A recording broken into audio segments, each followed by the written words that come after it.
So now let's come to the anti doping bill. तो ये anti doping bill पॉलिटीज़ वाला जो सेक्शन PT 365 का पढ़ाया था उसमें मैंने पढ़ाया है आपको, तो यहाँ पे भी है, तो इसमें भी देख लेते हैं। तो रिसेंटली गवर्नमेंट ने नेशनल एंटी डोपिंग बिल जो है 2021 वो लोकसभा में इंट्रोड्यूस किया है। डोपिंग होता क्या है? डोपिंग वो होता है कि जब भी कोई एथलीट्स मान लीजिए खेलने जा रहा है तो वो ऐसा कोई सर्टन मतलब ऐसा कोई सब्सटेंस जो है, ऐसा कोई जो प्रोहिबिटेड है वो खाता है, कंज्यूम करता है कि वो जो है एक्स्ट्रा परफॉर्म कर सके अपना जो भी गेम है, जो भी वो है, तो इसको हम डोपिंग बोलते हैं। जब ड्रग कोई एथलीट कंज्यूम करता है अनफेयर एडवांटेज गेन करने के लिए, ठीक है, तब जो है उसको हम डोपिंग बोला जाता है। अब वर्ल्ड एंटी डोपिंग एजेंसी जो है वो सारे डोपिंग जो है हर काइंड के कॉम्पिटिटिव स्पोर्ट्स में जो भी डोपिंग होती है उसको एड्रेस करते हैं, उसको मॉनिटर करते हैं। तो वाडा के बारे में जानते हैं। तो वाडा जो है 1999 में इस्टेब्लिश हुई थी और ये इंटरनेशनल इंडिपेंडेंट एजेंसी है जो रूसाने डिक्लेरेशन स्विट्ज़रलैंड में के टाइम पे इसके डिक्लेरेशन के अंदर बनी थी, जहाँ पे जो स्पोर्ट्स मूवमेंट है और जो भी गवर्नमेंट है वो दोनों मिलके इसको फंड करते हैं, इक्वली फंडेड किया जाता है। ये की एक्टिविटीज़ इंक्लूड करते हैं जैसे scientific research, education, development of anti doping capacities, monitoring of the world anti doping code, ये सब देखते हैं। वाडा जो है पीरियोडिकली अपनी लिस्ट को अपडेट करता है, जो भी प्रोहिबिटेड सब्सटेंस हैं और मेथड्स हैं उन सबको लिस्ट को हमेशा पीरियोडिकली अपडेट करते हैं। कुछ कंपोनेंट्स जैसे नारकोटिक्स हैं वो परमानेंटली बैंड है, लाइक कुछ एल्कोहल जो है वो बैंड है ओनली इन कॉम्पिटिशन, जब आप कॉम्पिटिशन में आते हो। नेशनल लेवल की बात करें तो नेशनल एंटी डोपिंग एजेंसी जो है इंडिपेंडेंट बॉडी है जो मिनिस्ट्री ऑफ स्पोर्ट्स के अंदर आती है, इंडिया की है, ठीक है। तो वाडा जो है मॉनिटर करता है डोपिंग स्पोर्ट्स में based on world anti doping code. जो कोड जो है वो बहुत सारे फ्रेमवर्क प्रोवाइड करता है, पॉलिसी एंटी डोपिंग पॉलिसीज से रिलेटेड रूल से रेगुलेशन बनाता है स्पोर्ट्स ऑर्गेनाइजेशन और पब्लिक अथॉरिटीज़ के लिए। ओके, अब कोई भी स्पोर्ट्स पर्सन अगर नेशनल और इंटरनेशनल इवेंट्स में किसी में भी कॉम्पिटिट कर रहा है उसको जो है अपना ब्लड ग्रुप या फिर यूरिन सैंपल्स जो है एंटी डोपिंग एजेंसी जो भी कमिटी है वो कलेक्ट करती है इवेंट कॉम्पिटिशन से पहले। टेस्टिंग जो है इन कॉम्पिटिशन और out of the competition conduct किया जाता है। वाडा जो है डायरेक्टली टेस्ट नहीं करती, ये कुछ लैब्स जो है उनको एक्रीडिएशन देती है कि आप जो है ये टेस्ट करें। In latest report published by वाडा जो है 152 मतलब 17% of the world's total anti doping rules का वायलेशन हुआ है, इंडिया से ही रिपोर्ट हुआ है 2019 में। और इंडिया जो है 3rd रैंक करती है लिस्ट में जहाँ पे मैक्सिमम डोप ऑफेंडर्स है, ठीक है। तो सॉरी, तो इंडिया से जो है मैक्सिमम डोप ऑफेंडर्स है और रशिया जो है इस लिस्ट में टॉप किया है, उसके बाद इटली है, उसके बाद इंडिया है। अब की फीचर्स क्या है बिल के? तो बिल ने अभी एथलीट्स को, एथलीट सपोर्ट पर्सनल को और किसी भी पर्सन को अगर वो डोपिंग में इंगेज्ड है तो उनको प्रोहिबिट किया है, उनको प्रोहिबिट किया है, ठीक है। तो एंटी डोपिंग रूल वायलेशन जो है इसके कारण अगर आप वायलेट कर रहे हो ये रूल्स तो डिस्क्वालिफिकेशन हो जाएगा, रिजल्ट नहीं मिलेगा, इन एलिजिबिलिटी हो जाएगी कि आप पार्टिसिपेट नहीं कर सकते किसी टाइम पीरियड के लिए। एग्जेम्पशन ये है कि अगर एथलीट्स को कुछ मेडिकल कंडीशन के द्वारा मेडिकल कंडीशन है, अगर उसको मेडिकल प्रॉब्लम्स है उसको, अगर उसमें वो प्रोहिबिटेड कुछ सब्सटेंस ले रहा है तो उसमें वो एग्जेम्प्टेड है, बट उनके लिए नाडा को अप्लाई करना पड़ेगा, नाडा पे अप्लाई करना पड़ेगा फॉर थेरेप्टिक यूज़ एग्जेम्पशन। फिर नेशनल एंटी डोपिंग एजेंसी जो है ये स्टैट्यूटरी फ्रेमवर्क प्रोवाइड कर रही है जो भी नेशनल एंटी डोपिंग की फंक्शनिंग है उसके लिए, और एम्पावर कर रही है कि ये जो है रेट्स वगैरह कंडक्ट कर पाए। नाडा जो है एज अ सोसाइटी इस्टेब्लिश हुई थी under societies registration act, but उसको डिज़ोल्व कर गया था और रिकॉन्स्टिट्यूट किया गया था। और ये हेड कौन करते हैं? डायरेक्टर जनरल, जो कि सेंट्रल गवर्नमेंट अपॉइंट करती है। फिर national board for anti doping in sports है जो कि रिकमेंडेशन देंगे गवर्नमेंट को ऑन एंटी डोपिंग रेगुलेशन से रिलेटेड और इंटरनेशनल कमिटमेंट्स जो है हमारी उनसे रिलेटेड। और इस बोर्ड के अंदर चेयरपर्सन होंगे, 2 मेंबर होंगे जो कि सेंट्रल गवर्नमेंट अपॉइंट करेगी। फिर डिसिप्लिनरी एंड अपील पैनल्स की बात करें तो बोर्ड जो है national anti doping disciplinary panel जो है कॉन्स्टिट्यूट करेंगे कि जो भी कॉन्सिक्वेंसेज है अगर डोपिंग के रूल्स वायलेट हो रहे हैं तो उसको डिटरमाइन करें। इस पैनल के अंदर चेयरपर्सन होंगे, 4 वाइस चेयरपर्सन होंगे और 10 मेंबर्स होंगे। फिर डोप टेस्टिंग लेबोरेटरीज आती है, तो एग्जिस्टिंग डोप टेस्टिंग लेबोरेटरी जो है will be deem to a principal dope testing laboratory, और यूनियन गवर्नमेंट जो है वो NDTL ज़्यादा इस्टेब्लिश करेंगे। रिसेंटली NDTL जो है वो अभी वाडा एक्रीडिएशन रिगेन कर लिए हैं विच वॉज सस्पेंडेड इन 2019 बस based on non complies which were observe during on site assessment of laboratory. अब नाडा के NDTL के बारे में जान लेते, तो NDTL जो है अभी वाडा का एक्रीडिएशन उसको रिगेन हो गया, पहले अभी तक छीन लिया था बट अब जो है दे दे दिया है, तो रीस्टोरेशन जो है एक्रीडिएशन का वो कहीं ना कहीं इंडिया के एफर्ट को बूस्ट करेगा कि वो स्पोर्ट्स में जो है एक्सेलेंस पा पाए। और एनडीटीएल जो है वो इस्टेब्लिश हुई थी जिसका एम यही है कि आप जो इंटरनेशनल ओलंपिक कमिटी जो है एक्रीडिएशन जो है वो परमानेंटली एक्रीडिएशन उसको दे दे, एंड वाडा भी to do the testing for ban drugs in human sports. अब सिग्निफिकेंस क्या है बिल का, तो ऑब्वियसली डोपिंग कंट्रोल प्रोग्राम को स्ट्रेंथन करेगी, ठीक है। करेंटली नाडा के पास ये अथॉरिटी नहीं थी, ठीक है, रेड करने की, बट अब जो है रेड करने की अथॉरिटी है, और ये यूनेस्को हमको इफेक्ट देगी कि UNESCO international convention against doping in sports में भी इफेक्ट देगी, और इंडिया ने जो कि कन्वेंशन रेटिफाई किया है। अब आते हैं रिलेटेड न्यूज़। तो वाडा ने अप्रूव किया है dried blood spot testing technique for Tokyo Olympics. तो ड्राइड ब्लड स्पॉट क्या होता है, ये मेथड है स्क्रीनिंग का, जो भी बैन सब्सटेंस है अगर उसके फ्यू ड्रॉप्स भी ब्लड में है तो उसको स्क्रीन करता है और put on a kind of blotting paper, dry matrix वगैरह बिल्ड करता है। The sample is analyse using a appropriate solvent, जो कि बायोलॉजिकल मटीरियल को एक्सट्रैक्ट करेंगे, that is required for the test. और ये लेस इन्वेसिव मेथड होता है देन करेंट यूरिन और blood collection, and therefore better athletes experience होता है, ठीक है। फिर आते हैं वर्ल्ड मलेरिया रिपोर्ट। तो WHO ने अभी रिलीज़ किया है वर्ल्ड मलेरिया रिपोर्ट 2021, जहाँ पे उन्होंने सारे स्टेट्स का एक्सेस देखा है इन रिस्पॉन्स टू मलेरिया कोविड-19 के टाइम पे। तो मलेरिया कॉज केसेस और डेथ की अगर बात करें तो 24 मिलियन मलेरिया केसेस जो है रिपोर्ट किए गए हैं 2020 में इन 85 मलेरिया एपिडेमिक कंट्रीज़, ठीक है। सब सहारन अफ्रीका जो है वो हाईएस्ट मलेरिया बर्डन कंट्रीज़ में से एक है, accounting for 95% of the cases, और 96% डेथ जो है वहीं होती है। मलेरिया डेथ जो है वो इंक्रीज़ हुई है 12% globally in 2020 as comparison to 2019। अब इंडिया रिलेटेड अगर फाइंडिंग की बात करें तो इंडिया जो है 83% ऑफ द केसेस अकाउंट करता है, और इंडिया जो है ओनली हाई बर्डन कंट्री है जिन्होंने प्रोग्रेस भी रिकॉर्ड किया है, मलेरिया के केसेस में रिडक्शन भी हुआ है। ग्लोबली अगर बात करें तो 40 कंट्रीज़ और टेरिटरीज़ जो है अभी उनको मलेरिया फ्री सर्टिफिकेशन WHO ने दे दिया है, इंक्लूडिंग मोस्ट रिसेंटली अगर बात करें तो चाइना को दिया है, एल सल्वाडोर को, अर्जेंटीना को, उज़्बेकिस्तान को। अब अगर जो सर्टिफिकेशन है मलेरिया एलिमिनेशन का, अगर कंट्री से एलिमिनेट हो जाता है तो WHO वो ग्रांट करता है जब कोई कंट्री जो है प्रूव कर लेती है कि अब जो ट्रांसमिशन है, इंडिजीनियस ट्रांसमिशन जो है वो अभी नेशन वाइड इफेक्ट नहीं कर रहा है, प्रीवियस 3 कॉन्जिक्यूटिव ईयर से वो कम मतलब नहीं है, उसको सर्टिफिकेशन प्रोवाइड किया जाता है। अब मलेरिया है क्या, मलेरिया एक लाइफ थ्रेटनिंग डिसीज़ है जो कि पैरासाइट से कॉज होती है, जैसे मैंने काला अजहर में बताया था कि वो सैंड फ्लाई से कॉज होती है, पैरासाइट सी है एक टाइप का, तो मलेरिया भी पैरासाइट से कॉज होती है, बट ये फीमेल एनोफिलस मॉस्किटो जो है उसके अगर वो हमको बाइट करता है तब इन्फेक्ट होता है। 5 पैरासाइटिक स्पीशीज़ है जो मलेरिया कॉज करती है ह्यूमंस में, 2 है उसमें से पी फैल्सीपेरम जो अफ्रीकन कॉन्टिनेंट में मिलती है, और पी विवैक्स जो कि outside the sub Saharan Africa, उन दोनों का ग्रेटेस्ट थ्रेट होता है। ये प्रिवेंटेबल होती है एज वेल एज क्यूरेबल भी होती है। मलेरिया वैक्सीन की बात करें तो WHO ने रिकमेंड किया था कि RTS जो मलेरिया वैक्सीन है उसको आप यूज़ करिए अमंग चिल्ड्रन जो कि मॉडरेट उस रीजन में moderate to high P falciparum malaria transmission है उनमें। Known by its brand name Mosquirix, ये रिकॉम्बिनेंट प्रोटीन वैक्सीन है जो कि सिग्निफिकेंटली शो किया है कि मलेरिया के केसेस रिड्यूस हो रहे हैं, और सीवियर मलेरिया जो है वो भी रिड्यूस हो रहा है अमंग चिल्ड्रंस, ठीक है। तो ये हो गया हमारा मलेरिया।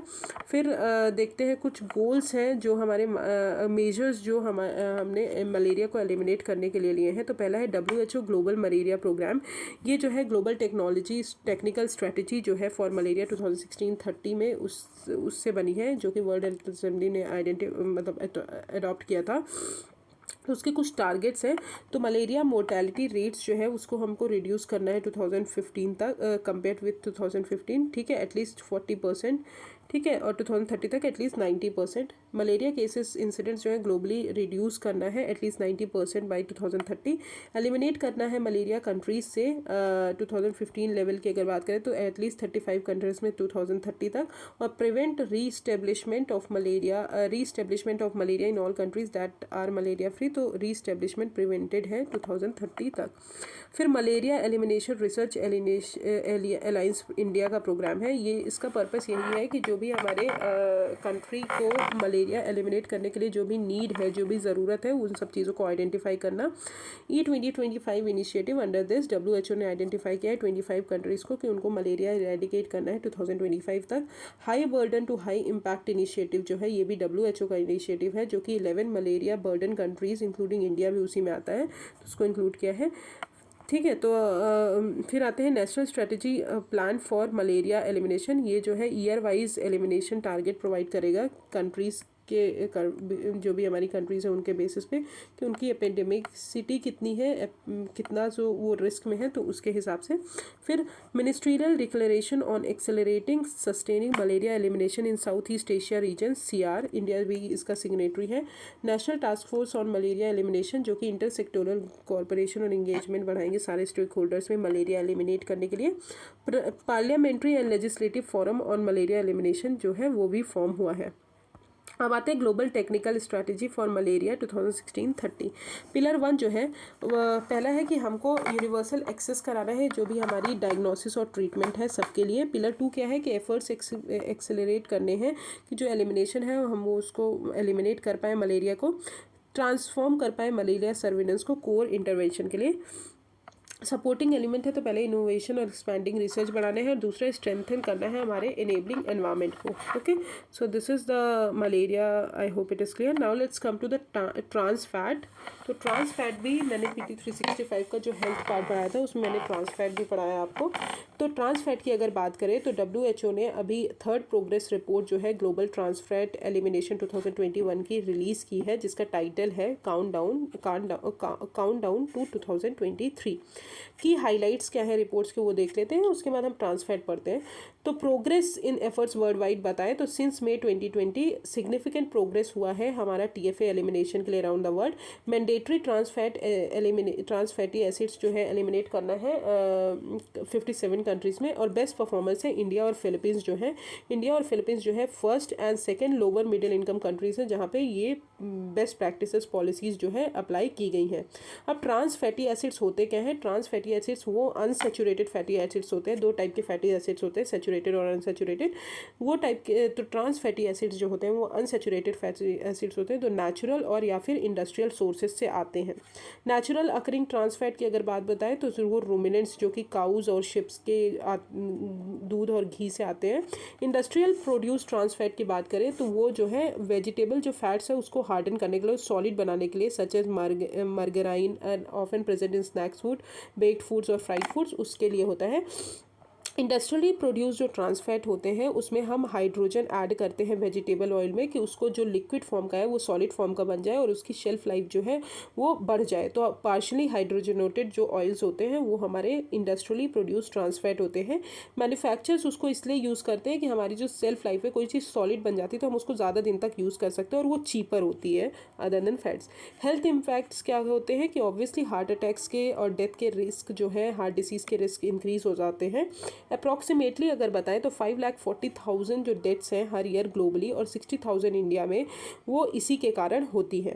अब what they do to the body, अब क्या करते हैं ये बॉडी को हमारे? तो सबसे पहली बात ट्रांस फैट जो है, जिनको पार्शियली हाइड्रोजनेटेड ऑयल्स भी बोला जाता है, ये क्रिएट किए जाते हैं हाइड्रोजन को ऐड करके लिक्विड वेजिटेबल ऑयल में, जो कि हमारे लॉन्गर शेल्फ लाइफ बढ़ाते हैं। और हम ये तो मैंने बता दिया। और ये क्या करते हैं ट्रांस फैट, LDL जो लेवल होता है, जो हमारा बैड कोलेस्ट्रॉल होता है, उसको बढ़ा देते हैं और लोअर कर देते हैं HDL जो हमारा गुड कोलेस्ट्रॉल होता है। अब गुड कोलेस्ट्रॉल क्या होता है? हाई डेंसिटी लिपोप्रोटीन्स जो होते हैं, HDL जो होते हैं, वो हमारे गुड कोलेस्ट्रॉल्स होते हैं, जो कि एक्सेस कोलेस्ट्रॉल हमारी बॉडी से पिकअप करते हैं और ट्रांसपोर्ट करते हैं बॉडीज़ के लीवर में उसके प्रोसेसिंग के लिए।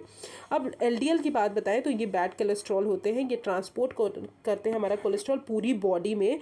जैसे ही कोलेस्ट्रॉल हमारे आर्टरीज़ के वॉल्स में बिल्डअप हो जाता है, ये आर्टरीज़ हमारी कम हो जाती हैं और हार्डन हो जाती हैं, जिसके कारण हमारा ब्लड जो फ्लो है वो कम हो जाता है और हार्ट अटैक और स्ट्रोक के चांसेस बढ़ जाते हैं।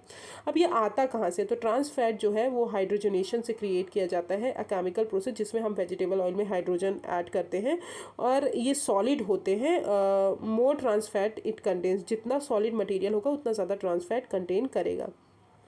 ओके अब ट्रांस फैट की कैटेगरी बताएं तो देखिए जैसे वेजिटेबल ऑयल में सबसे ज़्यादा है, फिर सेमी लिक्विड मार्गेराइन में, सॉफ्ट मार्गेराइन, स्टिक मार्गेराइन, फिर शॉर्टनिंग। ठीक है, तो ये हो गया ट्रांस फैट। अब स्टेप्स जो WHO ने लिए हैं एलिमिनेट करने के लिए trans fat from food supplies, तो WHO ने ट्रांस फैट एलिमिनेशन के लिए as one of the priority targets है WHO का, जो कि उन्होंने 13th general programme of work में रखा था 2018 में। उन्होंने बोला कि ग्लोबल एलिमिनेशन करना है इंडस्ट्रियली प्रोड्यूस ट्रांस फैट का बाय 2023 तक हमको एलिमिनेट करना है। तो WHO का टारगेट क्या है कि 2023 तक हमको एलिमिनेट करना है इंडस्ट्री प्रोड्यूस ट्रांस फैट। अब रिप्लेस जो एक्शन फ्रेमवर्क है वो भी WHO का फ्रेमवर्क है कि इंडस्ट्रियली प्रोड्यूस जो ट्रांस फैट है उनको एलिमिनेट करना है फूड सप्लाई से। WHO ने रिकमेंड किया है कि ट्रांस फैट इंटेक जो है 1% से कम होना चाहिए। 1% टोटल एनर्जी अगर हम इंटेक ले रहे हैं तो उससे कम हमको ट्रांस फैट लेना चाहिए। That means less than 2.2 gram per day with a 2000 calorie diet. Additional resources जो हमारी कंट्री को सपोर्ट करने के लिए एक्शन लिए हैं, तो this include 6 replace implementation module and a live policy tracking map, जिसको TFA कंट्री स्कोर कार्ड बोला जाता है, जो कि प्रोग्रेस मेजर करेंगे 2023 टारगेट की तरफ। अब TFA इंडिकेटर जो है ये रिकॉर्ड है वेदर कंट्रीज, ये रिकॉर्ड है कि कुछ कंट्रीज़ ने अडॉप्ट किया है WHO की best practices trans fat eliminate करने के लिए या नहीं किया है। ये वन ऑफ द इंडिकेटर्स है WHO के 3 बिलियन इंडिकेटर्स का, एंड एम्बिशियस इनिशिएटिव है जो हेल्थ जो है हमारे पॉपुलेशन के उनको इम्प्रूव करना है बाय 2023 तक। अब रिप्लेस स्ट्रेटेजी की अगर बात बताएं ट्रांस फैट रिड्यूस करने के लिए, तो review, promote, legislate, access, create और एनफोर्स। ओके, फिर certification programme for trans fat elimination, तो ये भी WHO का प्रोग्राम है। ये प्रोग्राम का एम यही है कि 2023 की गोल जो हमने अडॉप्ट किया है तो उसकी तरफ मूव करने में हेल्प करना है और कंट्रीज़ को रिकग्नाइज करना है कि वो एलिमिनेट कर रही हैं इंडस्ट्री प्रोड्यूस ट्रांस फैट कि नहीं कर रही हैं। ये कंट्री की अकाउंटेबिलिटी को इस्टेब्लिश करेगा, और to qualify for certification countries जो है वो बेस्ट प्रैक्टिसेस जो है इवॉल्व करेंगी इसको इम्प्लीमेंट करने के लिए। अब जो इंडिया में कुछ स्टेप्स लिए गए हैं उसको देखते हैं। तो इन 2018 इंडिया ने कॉल फॉर एक्शन जो बोला था कि TFA जो है हमको फ्री करना है बाय 2022 तक। तो इंडिया ने बोला था कि हमको 2022 तक कम करना है, एलिमिनेट करना है, और हमारा जो WHO का टारगेट है वो 2023 तक था, जो कि ईयर हेड है हमारा WHO के टारगेट से। टारगेट यही है कि TFA जो है सारे फूड प्रोडक्ट्स में जो भी ऑयल्स हैं, फैट्स हैं, उसमें लेस देन 2% करना है इन अ फेज मैनर, फिर उसके बाद 3%, उसके बाद more than 2% from January 1, 2022। Food establishment जो भी फूड बेच रहे हैं उनको ट्रांस फैट फ्री लोगो जो है अपने आउटलेट्स पे लगाना पड़ेगा, और उनके फूड प्रोडक्ट्स में अगर फूड जो है लेस देन 0.2 ग्राम TFA कंटेन कर रहा है, और इफ़ एडिबल ऑयल और fats contain less than 1 gram of TFA। फिर multilingual mass media campaign, heart attack rewind campaign जो है ये भी लॉन्च किया गया है, जो कि हमारे पॉपुलेशन को हेल्प करेंगे और हेल्दियर अल्टरनेटिव्स की तरफ मूव करवाने में हेल्प करेंगे। फिर water, fats and fatty acids की अगर बात करें तो फैट्स हमने बताया कि ग्रुप ऑफ केमिकल कंपाउंड्स होते हैं जो फैटी एसिड्स कंटेन करके रखते हैं। फैट्स जो है एक टाइप का सोर्स ऑफ एनर्जी होते हैं और मेन कॉन्स्टिट्यूएंट होते हैं सेलुलर मेम्ब्रेन का। ठीक है, टर्म जो है फैट और फैटी एसिड्स जो है यूजुअली मतलब फैट्स को फैटी एसिड्स बोला जाता है, फैटी एसिड्स को फैट्स भी बोला जाता है, इस टाइप से यूज़ करते हैं। What are the different types of fatty acids, अब वो देखते हैं। All fatty acids are chains of carbon atoms और विथ हाइड्रोजन एटम्स। तो सारे फैटी एसिड्स जो होते हैं वो कार्बन और हाइड्रोजन एटम का चेन होते हैं, जो कि हाइड्रोजन जो है कार्बन से अटैच्ड होता है। अब 2 टाइप के फैटी एसिड्स होते हैं, सैचुरेटेड और अनसैचुरेटेड। जैसे कि मैंने बताया कि ट्रांस फैट जो है अनसैचुरेटेड फैटी एसिड्स है। तो सैचुरेटेड फैटी एसिड्स क्या होते हैं, तो मैक्सिमम पॉसिबल नंबर, मतलब सबसे ज़्यादा जब हाइड्रोजन ऐड रहते हैं तो उनको हम बोलते हैं सैचुरेटेड फैटी एसिड। जैसे कार्बन के साथ हर जगह हाइड्रोजन ऐड हो तो उनको हम बोलते हैं, जब ज़्यादा नंबर ऑफ हाइड्रोजन ऐड हो तो उनको हम बोलते हैं saturated fatty acids. Is therefore said to be saturated with hydrogen atom. सारे कार्बन जो है अटैच्ड होते हैं एक दूसरे के साथ विथ अ सिंगल बॉन्ड, तो उसको हम बोलते हैं सैचुरेटेड फैटी एसिड्स। कोई भी डबल बॉन्ड नहीं होता। अब अनसैचुरेटेड फैटी एसिड्स उन्हें बोलते हैं जब वहाँ पे बहुत ही कम जो है हाइड्रोजन एटम्स अटैच्ड हो और डबल बॉन्ड जो है वहाँ पे हो, कार्बन जो है वो डबल बॉन्ड से अटैच्ड हो, तो उनको अनसैचुरेटेड फैटी एसिड्स बोलते हैं। अब ये 2 टाइप में डिवाइडेड होते हैं अनसैचुरेटेड फैटी एसिड्स भी, मोनोसैचुरेटेड और पॉली अनसैचुरेटेड। मोनो अनसैचुरेटेड और poly unsaturated depending on the nature of bond और number of bonds between carbon atoms. अब ओमेगा 3 फैटी एसिड्स जो है वो पॉली अनसैचुरेटेड फैटी एसिड्स है, जो कि double with a double bond at a third carbon atom में उसमें डबल बॉन्ड रहता है from the end of carbon chain. तो मरीन एल्गी और फाइटोप्लैंक्टन जो है वो ओमेगा 3 के फैटी एसिड्स के सोर्स हैं। अब are all food fats bad for the body, क्या सारे फूड जो फैट्स हैं वो बैड होते हैं? तो the fat in food contains, fat जो है फूड में क्या क्या लेता है? Saturated, mono unsaturated and poly unsaturated fatty acid से मिल के बना होता है। अब फूड जो है एनिमल ओरिजिन का है तो उसमें large proportion of fatty acids जो होते हैं वो सैचुरेटेड फैटी एसिड्स होते हैं। इन कॉन्ट्रास्ट अगर बताएं कि फूड जो प्लांट ओरिजिन के हैं, सम सी फूड है, वहाँ पे लार्ज जो फैटी एसिड्स होते हैं वो मोनो अनसेचुरेटेड और पॉली अनसेचुरेटेड फैटी एसिड्स होते हैं। अब सैचुरेटेड और ट्रांस फैट जो है वो एलडीएल लेवल को रेज करते हैं और देयर बाई हार्ट अटैक की डिसीज़ को बढ़ाते हैं। अनसेचुरेटेड जो फैटी एसिड्स होते हैं जैसे मोनो अनसेचुरेटेड और पॉली अनसेचुरेटेड जो होते हैं वो एलडीएल लेवल कोलेस्ट्रॉल को नहीं बढ़ाते हैं एंड बेनिफिशियल होते हैं व्हेन कंज्यूम्ड इन मॉडरेशन, अगर मॉडरेट लेवल में कंज्यूम किया जाए तभी वो सही होते हैं। Okay, so this is the trans fat. Now let's come to food borne disease. तो WHO ने अभी इंटेंसिफाइड एफर्ट्स किए हैं कि फूड बॉर्न डिसीज़ जो है उनको प्रिवेंट करना है। तो मोर ऑन न्यूज़ की अगर बात बताएं तो on world food safety day WHO south east Asia region ने अभी कॉल फॉर किया है कि इंटेंसिफाइड करेंगे सोसाइटीज़ के एफर्ट्स की जो फूड बॉर्न डिसीज़ हैं उनको प्रिवेंट करें, उनको डिटेक्ट करें और मैनेज करें। रीजन जो है quarter of global burden FBD morbidity का कंट्रीब्यूट करता है 42% और FBD जो है वो इंडिया को almost 15 billion USD annually cost करती है।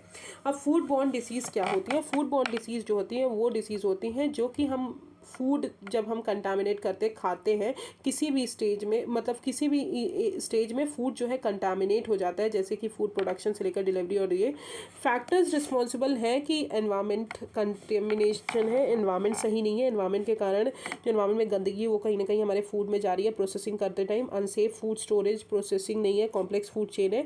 FBD जो है वो wide range of illness cause करता है, डायरिया से कैंसर तक। अब कुछ स्टेप्स लिए हैं जो FSSAI ने लिए फूड सेफ्टी के लिए। तो ईट राइट मूवमेंट कैंपेन है जो उन्होंने नेगेटिव न्यूट्रिशनल ट्रेंड है उसको कट डाउन करना है। Blissful hygienic offering to God, that is bhog. तो जो भी हमारा टेम्पल एरियाज में भोग वर्शिप, प्लेस ऑफ वर्शिप, जो भी हमारे टेम्पल एरियाज में भोग लग रहा है तो वो सेफ होना चाहिए। हाइजीन रेटिंग प्रोग्राम जो कस्टमर को अलाउ करेगा कंज्यूमर्स को कि इन्फॉर्म चॉइसेस ले सके कहाँ पे कौन सी प्लेस ज़्यादा अच्छी है, न्यूट्रिशंस है। फूड सेफ्टी कंप्लाइंस सिस्टम जो है वन स्टॉप पॉइंट है for all regulatory and compliance engagement of FSSAI।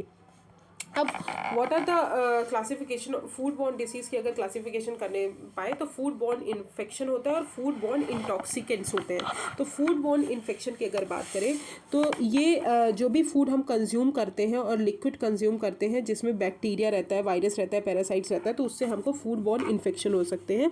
और ये पैथोजन जो है हमारे इंटेस्टाइन में बहुत ज़्यादा मल्टीप्लाई होते हैं और हमारे इंटेस्टाइनल ट्रैक को जो है बाइंड होने के बाद वो टॉक्सिक वगैरह रिलीज करते हैं। फिर फूड बॉर्न इंटॉक्सिकेंट्स की बात करें, ये कॉज्ड बाय कंज्यूमिंग फूड और beverage already contaminated with toxin. अगर उसमें जो है टॉक्सिन, पहले क्या होता है कि जिसमें बैक्टीरिया वायरस हो वो बॉडी में जाने के बाद टॉक्सिन हमारे क्रिएट करता है, तो फूड बॉर्न इन्फेक्शन उन्हें बोलते हैं। पर फूड बॉर्न इंटॉक्सिकेंट उन्हें बोलते हैं जिसमें टॉक्सिन ऑलरेडी रहता है और उसको हम कंटामिनेट करते हैं, उसको हम खाते हैं। तो सोर्सेज जो है टॉक्सिन्स के certain bacteria, poisonous chemical, natural toxins जो एनिमल्स, प्लांट्स और फंगाई में फाउंड होते हैं। अब एंटीऑक्सीडेंट क्या होते हैं हम वो देखते हैं। तो रेगुलर जो हम फ्रूट्स और वेजिटेबल्स लेते हैं डाइट्स में रिकमेंड किया जाता है कि हम रेगुलर हमको फ्रूट्स और वेजिटेबल्स लेने चाहिए और ये गुड सोर्स होते हैं हमारे एंटीऑक्सीडेंट्स का, जो हेल्प करते हैं पर्सन को कि वो अपनी हेल्थ को मेंटेन कर सके और न्यूट्रलाइज कर सके हमारे जो फ्री रेडिकल हमारी जो बॉडी प्रोड्यूस करती है ड्यूरिंग मेटाबॉलिज्म, तो वो फ्री रेडिकल को न्यूट्रलाइज कर सके। तो एंटीऑक्सीडेंट्स बहुत ज़रूरी है हमको लेना हर दिन। ठीक है, अब आते हैं फूड फोर्टिफिकेशन। तो फूड बॉर्न डिसीज़ पढ़ ली, फूड फोर्टिफिकेशन भी उसी टाइप से रिलेटेड है। तो department of food and public distribution जो कि कंज्यूमर अफेयर्स मिनिस्ट्री के अंदर आती है, उन्होंने अभी यूनिफॉर्म स्पेसिफिकेशन रिलीज़ किया है for fortified rice kernels for grade A and common rice for procurement of fortified rice stock where 1% FRK जो है वो भी ब्लेंड किया जाएगा नॉर्मल राइस के साथ। अब मोर ऑन न्यूज़ की बात करें तो फोर्टिफाइड राइस जो है डिस्ट्रीब्यूट किया जाता है under the government scheme including public distribution जो स्कीम है और मिड डे मील स्कीम है स्कूल में लॉन्च की है by 2024। According to FSSAI norms की बात करें तो 1 kg फोर्टिफाइड राइस जो है वो आयरन कंटेन करता है, फॉलिक एसिड कंटेन करता है और विटामिन B12 कंटेन करता है। इन एडिशन अगर बात बताएं तो राइस जो है अगर वो फोर्टिफाइड है तो micro nutrients such as zinc, vitamin A, vitamin B1, vitamin B2, vitamin B3, vitamin B6 जो है ये सब भी कंटेन करेगा। अब फोर्टिफिकेशन होता क्या है? WHO ने फोर्टिफिकेशन को डिफाइन किया है कि प्रैक्टिस जो हम डेलिबरेटरी कुछ एसेंशियल माइक्रोन्यूट्रिएंट्स जो हम जानबूझ के कुछ एसेंशियल माइक्रोन्यूट्रिएंट्स जो है किसी भी फूड में ऐड करते हैं, तो किस लिए ऐड करते हैं कि वो हमारी न्यूट्रिशनल जो क्वालिटी है फूड सप्लाई की उसको बढ़ा सके और पब्लिक हेल्थ को बेनिफिट प्रोवाइड कर सके, तो उसको हम फोर्टिफिकेशन बोलते हैं। फोर्टिफिकेशन जो है पर्टिकुलरली सक्सेसफुल है आयोडाइज सॉल्ट के लिए, क्योंकि 71% ऑफ द वर्ल्ड पॉपुलेशन जो है वो आयोडाइज सॉल्ट को एक्सेस हो जाए और number of iodine deficient countries जो है वो डिक्रीज फ्रॉम 54 to 32, तो 54 से 32 जो डेफिशिएंट कंट्रीज हैं आयोडीन डेफिशिएंट कंट्रीज वो रिड्यूस हो गई हैं।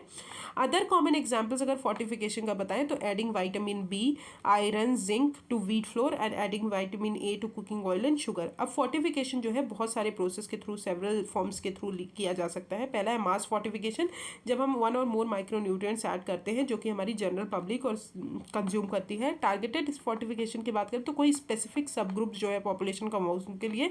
मार्केट ड्रिवन फोर्टिफिकेशन की बात करें तो situation whereby a food manufacture take a business oriented initiative, तो उसके लिए भी होता है। ओके अब कुछ बेनिफिट्स हैं जो फूड फोर्टिफिकेशन के, तो ऑब्वियसली हिडन हंगर को एड्रेस करेगा। WHO ने हिडन हंगर को डिफाइन किया है as a lack of vitamin and minerals, तो ओवर 70% ऑफ इंडियन पॉपुलेशन जो है वो less than half of daily recommend, जितना भी उनको डेली रिकमेंड डाइटरी अलाउंस है उसको उससे कम खाती है। और अगर तो फूड फोर्टिफिकेशन इसमें हेल्प करेंगे। सेफ मेथड है माइक्रो न्यूट्रिएंट्स को फूड में ऐड करने का, does not pose health risk to people. Other benefit की अगर बात बताएं तो इसके लिए कोई भी चेंजेस रिक्वायर नहीं है फूड हैबिट्स में पीपल के। ये सोशियो कल्चरली एक्सेप्टेबल है और ये जो है फूड के टेस्ट, फील और लुक को किसी तरह ऑल्टर नहीं करेगा, उनके कैरेक्टरिस्टिक को। अब हम आते हैं कंसर्न्स जो फूड फोर्टिफिकेशन से रेज किए गए हैं। कैन डू मोर हार्म, ठीक है। तो कुछ हेल्थ एक्सपर्ट्स ने रिसेंटली आर्ग्यू किया है कि इंडिया का जो प्रोग्राम है फोर्टिफिकेशन ऑफ राइस ये एड्रेस करेगा क्रॉनिक एनीमिया और micro nutrients deficiency, but ignore करेगा कि बैलेंस डाइट और डाइवर्स डाइट कैसे हम अपनाएं। तो इसके लिए जो है उन्होंने बोला है कुछ साइंटिस्ट ने, difficult to withdraw mandatory fortification जो है वो कहीं ना कहीं market that will be hard to withdraw when we have achieved the target reduce micronutrient deficiency। तो these food can contribute, nutrients overdoses भी कंट्रीब्यूट करते हैं। May be misuse to promote junk food, क्योंकि ये जंक फूड पे apply किए जाएंगे तो अनहेल्दी प्रैक्टिसेस जो है, अनहेल्दी फूड की जो बच्चे जो खाते हैं वो ज़्यादा बढ़ जाएगा। अब डू यू रिमेंबर की अगर बात करें तो विटामिन डिफिशियंसी डिसीज से कुछ है, तो विटामिन सी से स्कर्वी डिसीज़ होती है, बहुत इंपॉर्टेंट है, याद कर लीजिए। विटामिन डी से रिकेट होता है और विटामिन ए से नाइट ब्लाइंडनेस होता है। रिकेट्स मतलब जो हमारे लेग वेग की जो हमारी डिसीज़ होती है, और सी स्कर्वी, ठीक है। अब हम आते हैं स्टेप्स जो फोर्टिफिकेशन में इंडिया के लिए लिए गए हैं। तो journey with fortification in India जो है वो 1950 में बिगिन हुई, जब वेजिटेबल ऑयल फोर्टिफाइड किया गया और सॉल्ट आयोडाइज्ड किया गया। फिर व्हीट फ्लोर, फिर राइस, सबको इंट्रोड्यूस किया गया 2000 में। इंडिया ने 10th 11th 12th 5 year plan में पोषण अभियान और एनीमिया मुक्त भारत मिशन जो है उसको लॉन्च किया, जहाँ पे उन्होंने रिकमेंड किया कि फूड फोर्टिफिकेशन जो है वो ज़रूरी है माइक्रो न्यूट्रिएंट्स माल न्यूट्रिशन को टैकल करने के लिए। 2016 में FSSAI जो है रेगुलेशन लेकर आए fortification for staples like wheat flour, मैदा, rice, double fortified salt, milk, oil. Other steps जो FSSAI ने लिए, a dedicated unit called the food fortification resource centre set up करेंगे for all end to end technical and advocacy support. फिर capacity building, training और development, information, education and communication material जो है develop किया जाएगा specially for Poshan Maah. Further one of the key message जो है eat right India movement के अंदर रखा गया। फिर centrally sponsored pilot scheme I fortification of rice and it's distribution under public distribution system, जो कि अप्रूव किया गया 3 साल के लिए, और वो 15 डिस्ट्रिक्ट पे फोकस करेगा। और गवर्नमेंट ने डिसाइड किया कि वो अपनी स्कीम्स को स्केल अप करेंगे to cover integrated child development scheme और mid day meal scheme in aspirational district. फिर FCI जो है उन्होंने मैंडेटरी कर दिया कि जो भी राइस मिलर्स हैं सारे स्टेट में वो ब्लेंड करेंगे ब्लेंडिंग इंफ्रास्ट्रक्चर इंस्टॉल करेंगे for production of fortified rice. तो this is fortification. Now let's come to the disease. तो डिसीज़ में सबसे पहले हम वायरल डिसीज़ पढ़ते हैं। तो वायरल डिसीज़ में सबसे पहली डिसीज़ है दैट इज़ जीका वायरस। तो केरला जो है अभी बहुत सारे केसेस उसमें केरला में रिपोर्ट हुए हैं जीका वायरस के। अब जीका वायरस जो है मोस्टली स्प्रेड होता है एडीज मॉस्किटो जो है उनके काटने से इन्फेक्ट होता है, और ये ट्रांसमिट भी होता है through dengue, chikungunya, yellow fever. ये वायरस जो है ये पास होता है प्रेग्नेंट वुमेन से उनके फीटस पे, और फिर इन्फेंट्स जो हैं जो भी बॉर्न होते हैं उनको माइक्रोसेफेली टाइप की बीमारी होती है वो कॉज करता है। ये जो है सेक्सुअली भी ट्रांसमिट होता है। तो जीका वायरस जो है सेक्सुअली भी ट्रांसमिटेड होता है एज वेल, और यहाँ इस जीका वायरस के लिए कोई भी स्पेसिफिक ट्रीटमेंट नहीं है। अब वायरसेस जो है मैंने बताया था वायरस जो है एंजाइम नहीं होता वायरस में necessary for generation of energy. Virus जो है होस्ट सेल चाहिए होता है वायरस को मल्टीप्लाई होने के लिए। तो वायरस जो है सिंथेटिक मीडिया में ग्रो नहीं होते। वायरस एंटर करते हैं बॉडी में एनवायरमेंट से या अदर इंडिविजुअल से, सॉइल, वाटर, इन सब चीज़ों से आते हैं बॉडी में, और वायरस जो है बैक्टीरिया, फंगाई और प्लांट को भी इन्फेक्ट करते हैं। ठीक है, फिर आते हैं नीपा वायरस। केरला जो है अभी यहाँ पे भी कुछ चिल्ड्रन की डेथ हुई है because of Nipah virus. Nipah virus क्या है? जूनोटिक वायरस है जो एनिमल से ह्यूमंस में जाती है। Is a type of RNA virus है जो कि ट्रांसमिट होता है ह्यूमंस में थ्रू नेचुरल होस्ट जैसे फ्रूट्स, बैट्स हो गए, और डायरेक्ट कॉन्टैक्ट अगर इन्फेक्टेड पीपल के साथ आ रहे हो तो उससे भी होता है। प्रेजेंटली इसके लिए कोई वैक्सीन और ट्रीटमेंट नहीं है, सपोर्ट केयर बस प्रोवाइड करना पड़ता है, हो गया। फिर मरबर्ग वायरस डिसीज़, ये क्या है? ये हाईली विरुलेंट डिसीज़ है जो हेमोग्राफिक फीवर कॉज करती है जिसका फर्टिलिटी रेशियो 88% है। मरबर्ग और इबोला वायरस जो है दोनों एक ही फैमिली से बिलोंग करते हैं, फिलो वायरस से, और ये बट ये कॉज किससे होते हैं? डिफरेंट वायरस से होते हैं। Two disease are clinically similar है। वायरस फैमिली फ्लीलोविराडे जो है include 3 genera, Cueva virus, Marburg virus और इबोला वायरस। एमबीडी जो है स्प्रेड होता है ह्यूमन से ह्यूमन, ट्रांसमिशन में भी होता है। ये इनिशियली डिटेक्ट किया था 1967 में मलबर्ग में, फ्रैंकफर्ट जर्मनी में।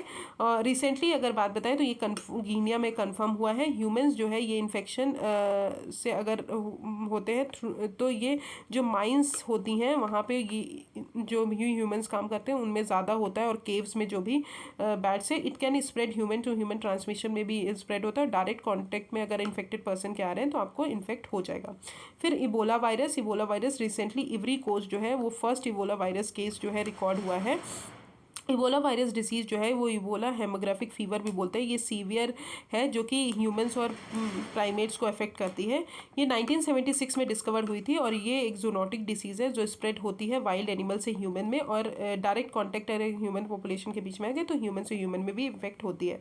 फिर मंकी वी वायरस। तो चाइना जो है अभी रिपोर्ट किया है फर्स्ट ह्यूमन इन्फेक्शन केस जो है मंकी वी वायरस से। तो मंकी वी वायरस क्या है? ये वायरस इनिशियली आइसोलेट हुआ था 1932 में। ये एक अल्फा हेरपस वायरस है इन मैकैक्स ऑफ जीनस ऑफ मकाका। ये वायरस जो है वो पैथोजन है जो कि हमारे नर्वस सिस्टम को अफेक्ट करता है। ठीक है, ये इन्फेक्शन ट्रांसमिट होता है डायरेक्ट कॉन्टैक्ट से या फिर बॉडली सेक्रेशन से जो भी एक्सचेंज होता है मंकी के, उससे। करंटली कोई भी वैक्सीन नहीं है इसके लिए। ये that can protect against monkey V virus infection. फिर आते हैं एवियन फ्लू। तो इंडिया जो है रिपोर्टेड अभी फर्स्ट ह्यूमन की डेथ जो है एवियन फ्लू से रिपोर्ट किया है ड्यू टू बर्ड फ्लू और एवियन फ्लू जो है सेम है। ये एक डिसीज़ है जो avian influenza virus type A virus से कॉज्ड होता है, found naturally in wild birds. H5N8 H5N1 जो है एवियन इन्फ्लुएंजा है जो कि बर्ड्स में रिपोर्ट हुए हैं अक्रॉस इंडिया, और पर्सन टू पर्सन स्प्रेड जो है ये कॉमन नहीं है बर्ड फ्लू का। Those who work in close contact with infected bird, अगर कोई पर्सन जो है इन्फेक्टेड बर्ड से कॉन्टैक्ट में है तो डेड और अलाइव और ईट अनकुक्ड और हाफ कुक्ड पोल्ट्री प्रोडक्ट, तो उसको रिस्क हो सकता है। फिर आते हैं noro virus. As per report अगर बात बताएं तो सेवरल पीपल ने अभी इन्फेक्ट हुए हैं नोरो वायरस से in Kerala Wayanad district. Norovirus जो है वो highly contagious animal borne disease है जो कि ट्रांसमिट होती है through contaminated water and food. Norovirus जो है गैस्ट्रो इंटेस्टाइनल इलनेस प्रोवाइड करती है। ठीक है, फिर आते हैं कैनिन पैरोवो वायरस। ये पेट और स्ट्रे डॉग्स जो हैं अमरावती सिटी के वो अभी अफेक्ट हुए हैं इस वायरस से। ये एक हाईली कंटैगुअस वायरल डिसीज़ है जो कि लाइफ थ्रेटनिंग है पपीज़ के लिए और डॉग्स के लिए। ये स्प्रेड कैसे होती है? डायरेक्ट कांटेक्ट, अगर इन्फेक्टेड डॉग से आप डायरेक्ट मतलब इन्फेक्टेड डॉग अगर आपके आजू बाजू किसी डॉग आपके डॉग के आजू बाजू बैठा है तो उसके थ्रू स्प्रेड होती है, ठीक है। प्रेवो वायरस जो है इसके लिए कोई क्योर नहीं है। इनोक्यूलेटिंग अ पपी और a dog gives a fighting chance against the infection. और parvovirus B15 infect only humans. B19 जो है वो ह्यूमंस को भी इन्फेक्ट करती है। अब डेंगू की बात करें तो डेंगू जो है मॉस्किटो बॉर्न ट्रॉपिकल डिसीज़ है, ठीक है, जो कि डेंगू वायरस से होती है, जेनिस फ्लेवी वायरस, जो स्प्रेड होता है पीपल में। मॉस्किटो अगर काट लेता है एडीज मॉस्किटो तो उसके कारण होते हैं। ये मॉस्किटो जो है रिस्पॉन्सिबल है जीका, चिकनगुनिया और अदर वायरस को भी स्प्रेड करने में। फर्स्ट डेंगू वैक्सीन जो है डेंगा वैक्सिया वो अप्रूव की गई थी यूएस फूड ड्रग एडमिनिस्ट्रेशन 2019 में। और डेंगा वैक्सिया जो है ये लाइव एटेन्यूएटेड वायरस वैक्सीन है, जो कि मैंने आपको पढ़ाया है एटेन्यूएटेड वायरस वैक्सीन क्या होता है। रिसेंटली रिसर्चर्स जो हैं आईआईटी दिल्ली के, उन्होंने डेवलप किया है handheld surface enhanced Raman spectroscopy, जो कि अर्ली डायग्नोस करेंगे डेंगू का। अब SERS जो है ये टेक्निक है मॉलिकुलर डिटेक्शन और कैरेक्टराइजेशन, जो भी हमारे मॉलिक्यूल्स की है उसको देखते हैं। और सर CV रमन जो है उन्होंने डिस्कवर किया था रमन इफेक्ट, और उनको नोबेल प्राइज़ भी अवार्ड दिया गया था। फिर आते हैं स्क्रब टाइफस। ये रिसेंटली एक मिस्ट्री फीवर है जो कि रिपोर्ट की गई है उत्तर प्रदेश में। ये एक वायरल फीवर है आइडेंटिफाइड है स्क्रब टाइफस। ये बुश टाइपस भी बोला जाता है। ये एक इन्फेक्शियस डिसीज़ है जो कि वायरल फीवर कॉज करती है। ये बैक्टीरिया जो है mite borne bacterium called Orientia tsutsugamushi उसके कारण होती है। और ये ट्रांसमिट कैसे होती है? जब भी बाइट काट लेता है तब होती है। और it can also be transmitted by lice, ticks, fleas, और it can impact everyone from infants to adults। अब HIV ह्यूमन इम्यूनोडेफिशिएंसी वायरस। तो अभी ये न्यूज़ में इसलिए है कि रिसर्चर्स ने अभी हाइड्रोजन सल्फाइड का यूज़ जो है उसको इंक्रीज़ कर दिया है कि डायरेक्ट इफेक्ट है, मतलब इसको यूज़ करें तो HIV जो है वो हमारा रिड्यूस हो रहा है। HIV क्या है? वायरस है जो हमारे बॉडी के इम्यून सिस्टम को अफेक्ट करता है। इफ़ HIV अगर ट्रीट नहीं है तो वो एड्स कॉज कर लेता है। अगर HIV अच्छे से ट्रीट नहीं हुआ तो एड्स कॉज होता है, एक्वायर्ड इम्यूनोडेफिशिएंसी सिंड्रोम। HIV जो है एक टाइप का रेट्रो वायरस है because it works back to front way. Unlike other virus, retrovirus जो है वो जेनेटिक इन्फॉर्मेशन को स्टोर करते हैं using RNA instead of DNA। ये क्या करते हैं? RNA को यूज़ करते हैं, meaning that they make DNA when they enter in human cell. जब ह्यूमन सेल में एंटर करते हैं तब वो DNA बनाते हैं in order to make new copies of themselves. Presently अगर बात बताएं तो current state of art combined anti retroviral therapy जो है वो यूज़ की जाती है फॉर दिस, बट इसके कुछ डिसएडवांटेज भी हैं। Buildup of toxic molecules leading to oxidative stress and loss of function in mitochondria can fail even when patient fully follow their drug regimen.